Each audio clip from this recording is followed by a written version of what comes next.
What's up, everybody? This is Dave from the Dave HT3 here. I got a request from a guy named Gravity Junkie on Heli Freak to do a pre-flight video, pre-flight checks. I think it's a good idea. It's quick and easy. It won't take long. I got my Heli here. Tools you're going to need: any wrenches used to tighten your blades and check your ball links, ball link pliers, and your current TX or radio. What we're going to do is go through here. Starting off, you want to look at the Heli as a whole, make sure everything is there, make sure you have no bends or anything in your tail boom that looks funny, nothing on your electronics. Check your wires, make sure nothing's nipped. Maybe someone took a pair of scissors to them, who knows. Just check all your wires, follow the routes, go around, make sure everything is not too tight. Like when I plug in my battery pack, I clearly can make that connection without any excessive tension on the wire. You gotta excuse the traffic. I'm outside so I can get better lighting and give you a better view of the Heli, but there's a busy intersection right there. Sorry. So, continuing on, make sure your battery packs are tight. We were just talking about the wires, so you check them, then you check your battery packs. You should be able to pretty much move your whole Heli without, a whole lot of play. Make sure it's secured really good and they're in a good position. Check your links. Put your hand on your links, and you should get the links to bend without popping off. See how it's bending and it's not popping off? That indicates that the link is good. These links are actually really loose, and I was about to change them. I was actually going through a process when I got the request for this video. So this guy's pretty good. This one's loose and the other side is loose. So, but go through all your links, put pressure on it, pull it. You should see it flex and not pop off. Also, the play in between the ball and the actual link, this is why I'm changing them, because there's excessive play in there. So, that's why they're getting changed. Also, when you fire up your system, I believe most Flybarless units and Flybar Helis, put your stick, go mid-sticks, make sure you're centered. Turn on your TX, and your swash plate should be perfectly level. That's the way it should be. Mine won't be that way. I was in the middle of changing my links. Like I said, I quick threw it together to do this video. Coming back here to the tail, make sure that your boom supports are tight. They should have nice tension when you're flexing them. Make sure all that your pitch sliders and pitch slide holders are intact, tight, not loose. Make sure that your rod is going straight pretty much down your Heli. I've got a little curve in mine. I should probably try to rectify that. Make sure it's straight. Your tail, make sure all your bolts are tight in your tail. Shouldn't have excessive slop. I've got a little bit of slop in mine, but I like my tail nice and loose, so maybe I could replace these bolts that would tighten up the slop, change out these holes, so then I'd lose some of that slop in there. As far as a shaft-driven tail, or as far as a torque tube, I'm not sure what you're going to go through. I never had a torque tube Heli. Driven Heli, you want to make sure that your belt has the proper tension. It shouldn't be able to touch the cogs, yet it shouldn't be so tight that it's depriving energy from the head. If it's too tight, you'll actually lose energy through unnecessary friction and tightness. If you look, it's really nice and smooth. On the bottom side of the tail case here, where you have your control arm and your linkage for your tail, you want to check this ball link as well and make sure it's not too loose. I don't know if you can see that. Okay guys, you see this ball link and link I'm moving? That's the other end of the tail push rod. You want to make sure that as well is tight and firmly on there without too much play. Mine's pretty good. It feels nice. No slop. Make sure you guys screw in your servo horn. Coming back to the top side of the Heli here, you want to make sure your Flybarless control unit is in place, nice and tight. Make sure all the wires are good and in the correct orientations, all the antennas. Check your tail boom. Make sure it's good and tight, not loose.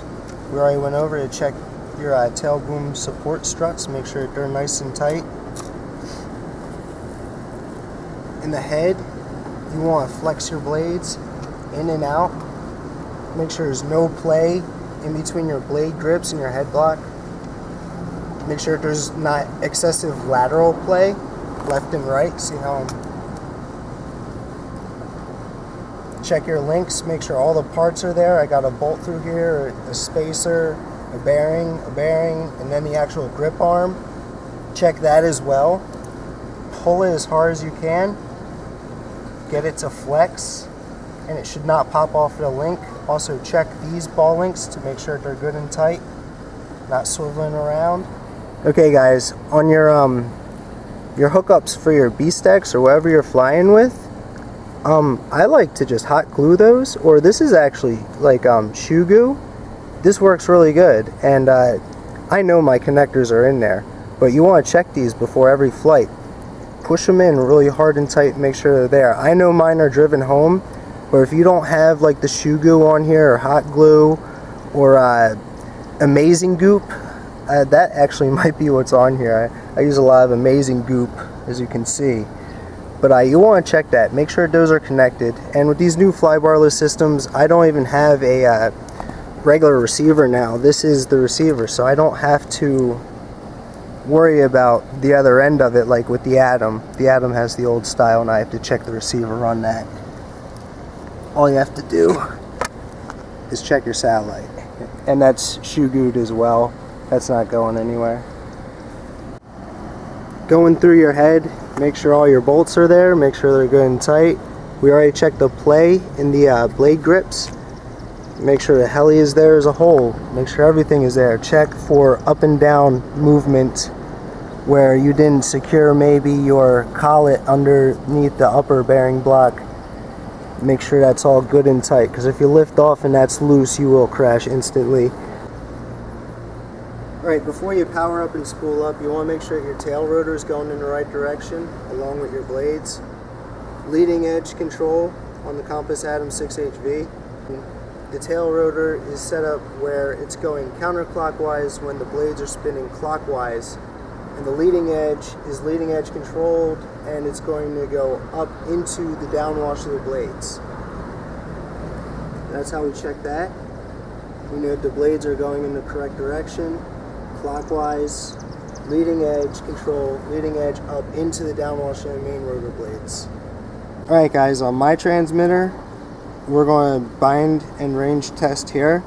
I don't have the plug-in, so I can hit my bind. I'm in range test mode now. I'm going to start moving my cyclic, moving the tail. I got throttle hold engaged, so nothing can happen here. Full, negative, positive, moving the heli. You want to get far away from it. How's it look? Good. Before you fly, you want to check the tension of your blades, especially on my heli, a 600 size or even a 500, 550 size. I like to pick up the head, hold the heli at an angle with 2 fingers. I don't know if you see this. 2 fingers right there in the head block, okay? And what you do is hold on to the skid and that, and you want to come back with your arms and see how much they fall.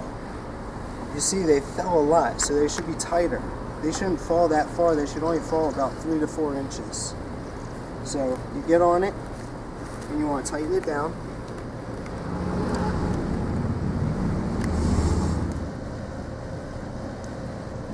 I like to tighten up and then back off just a hair. Now we'll try again. This one feels looser. We'll find out here in a sec. That's about equal. I'll call that good. But that's what you're looking for. I would say this one was a little loose, tighten it up a little bit more. Alright, I fired up my system. My Swash is almost perfectly level. That's pretty good for doing it by eye. Make sure your servo links are perfectly leveled where you put them during your setup procedure. Make sure your Swash has the equal amount of distance that's necessary for full positive and full negative pitch. Make sure everything works. Forward, back, right, left. On the B-Stecks, it's supposed to return to normal when it's sitting on the ground because there's no flight forces to counteract against. So as you're going through, it just goes back to normal. On the tail, the B-Stecks requires, your Flybarless system or your Heli's going to be different, but I should be perfectly centered when I fire up, and that is where I set it up. And then 6 degrees of pitch on the tail. That's about 6 degrees, perfectly centered. See that?